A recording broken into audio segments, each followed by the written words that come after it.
想跑，门儿都没有。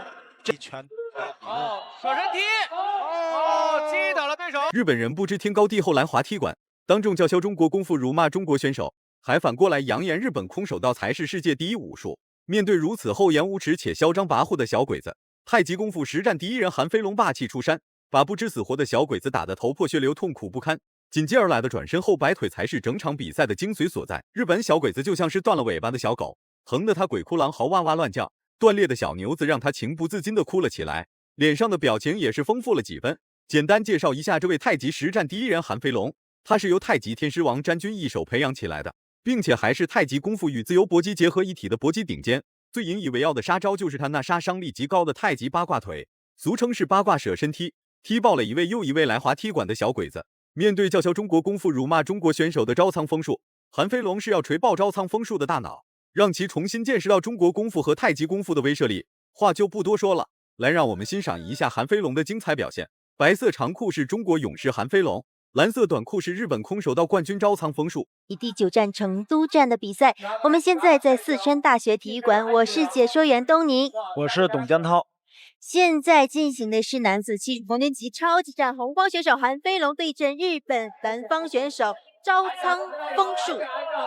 对，韩飞龙呢是我国著名的太极名家王占军的亲传弟子，一直呢把这个太极的一些技战法、传统武术太极的技战法揉到现代自由搏击的这个战。日本空手道冠军招仓丰树在赛前非常嚣张，看不起中国选手，辱骂中国功夫，甚至还点名道姓羞辱太极功夫实战第一人韩飞龙。受到蒙羞的韩飞龙并没有急于求成，上了擂台之后表现得非常冷静，因为他内心非常清楚，暴揍招仓丰树只是迟早的事情，冷静分析，逐一击破，这才是韩飞龙最应该做的。那种中国传统的这个太极拳这个风格哈。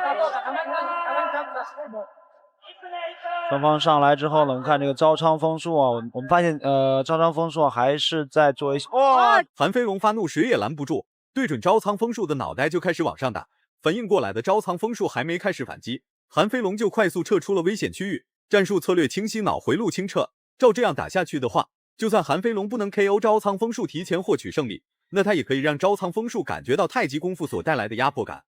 对，这套动作呢，这个韩飞龙做的非常流畅。好，后肘直拳接前腿的高扫，韩飞龙及时躲过去了，然后这个动作太戏剧化了。招仓丰树的一个失去重心，用力过猛，失去重心，滑倒了。看招仓丰树，中华传统武术博大精深，太极功夫它其实是属于中国功夫的一种。少林功夫的代表人物是武僧义龙，然而太极功夫的代表人物则是韩飞龙，毕竟他是将太极武术带上搏击擂台的第一人。再加上韩飞龙对自由搏击有独特的见解，很快韩飞龙就在搏击擂台上打出了名气，成为了外国选手人人敬畏的搏击大神。韩飞龙给冲倒了。是的，而且今天韩飞龙呢也是充当着我们蜀汉五虎大将当中的赵云的角色。所谓子龙单骑退追兵，为蜀汉立下汗马功劳。好。拨开正蹬，反击后手直拳近身。被摔倒的招仓丰树一脸无所谓，甚至还有脸哈哈大笑。看来还是韩飞龙打得不够狠，真要是往死里打，让他的身体感觉到了疼痛感，那么这家伙绝对笑不出来。太极功夫的实用性非常强大，所打出的每一招每一式都足够招仓丰树喝一壶得。请问董老师，下劈这个动作是来源于哪一种武术的？跆拳道，一开始是跆拳道里技法，下劈因为在自由搏击这个比赛当中，下劈腿的这个力道比较大，势大力沉，而且这个进攻的这个第二回合开始了。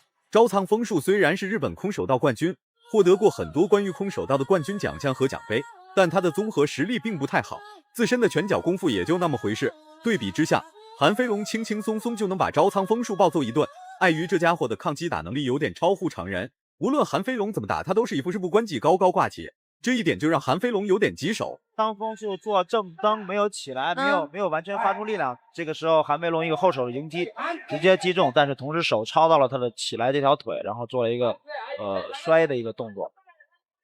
但是这个摔法是不得分的，不计入这个裁判评判任何一个因素。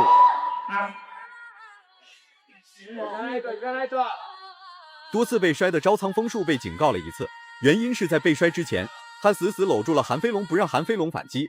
眼尖的裁判发现了猫腻，于是便警告了招仓枫树。其实日本这家伙的实力也就一般般，打比赛期间也是漫不经心，根本就没把韩飞龙和裁判放在眼里。裁判是比较继续战斗，继续比赛。又是一个接腿摔。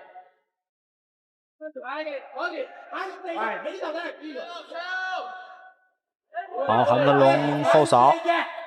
招仓枫树的进攻没有任何威胁，无论是出拳还是出腿，或者是拳脚组合进攻，韩飞龙都能在第一时间进行化解，并对其发起严肃反击。然而小鬼子一点武德都没有，打完进攻之后，不管有没有效果，他下一秒都会主动搂抱韩飞龙，尽最大努力不给韩飞龙发起反击的机会。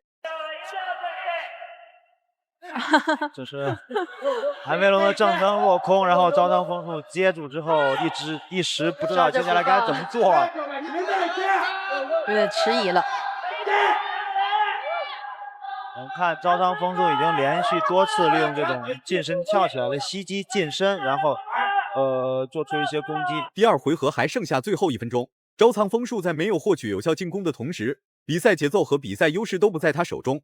整场比赛就好像是在猫抓老鼠，韩飞龙进攻招仓枫树就伺机而动，准备逃跑。实在跑不掉的话，这家伙又频繁实施搂抱，根本就没打算和韩飞龙展开火拼，更多的是想搞垮韩飞龙的心态与精神。然而韩飞龙可不会惯着他，持续暴揍就对了。那个下劈腿是有弧度的，弧度对，斜下劈下来的。这就是招仓枫树的一个后腿的扫踢之后，被韩飞龙接住之后来一个接腿摔。既然接腿摔不得分，为什么韩飞龙要耗费做一下这样？这是他破坏对手进攻节奏的一种方式。你出腿让你倒地，出腿让你虽然不计分，但是你倒地之后，整个身体就要调整距离，你的节奏就会被打破。是的，还是很聪明的一个打法。第3回合开始了，最后3分钟，韩飞龙会让招仓枫树体会到来自中国功夫的威慑力，主动出击就是对招仓枫树最大的尊重。真要是韩飞龙连打都懒得打，那么招仓枫树也就完蛋了。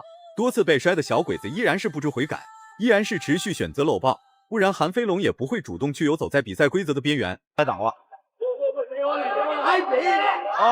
转身的转身后蹬踢到裆部。这个是这个转身的后摆腿是应该从他出腿的这个这个角度来看，应该是直奔这个招仓枫树的大腿的。对对对，后脚跟直接抛到这个大腿的话，好，我们成都的观众还是非常有素质的，为这个日本选手响起了掌声。比赛继续进行。韩飞龙进攻他就跑，或者是主动搂抱，根本就没打算要和韩飞龙展开激烈对拼。其实看过这场比赛的应该都很清楚，日本鬼子为什么唯唯诺诺不敢进攻，除了防守就是搂抱。其实他本想搞垮韩飞龙心态，其后再对韩飞龙发起猛攻。此时的计划已经泡汤，那他将会面临韩飞龙数不清的重拳出击。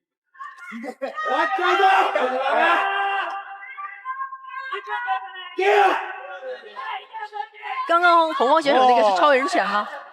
这个日本选手一个飞起来的一个飞膝啊，非常危险。但是韩飞龙一个侧身的闪避啊，但是也还是很危险，刮着下过去了。是的。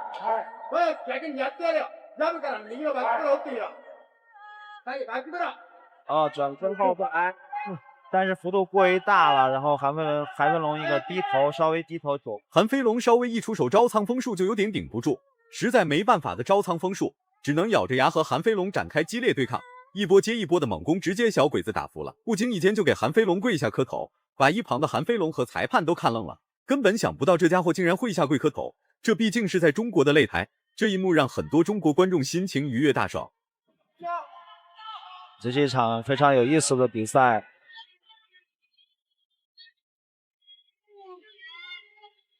我们的日本选手在场上的这种表现呢，非常的放松。连续的组合拳追击。韩飞龙步步紧逼是吧？对。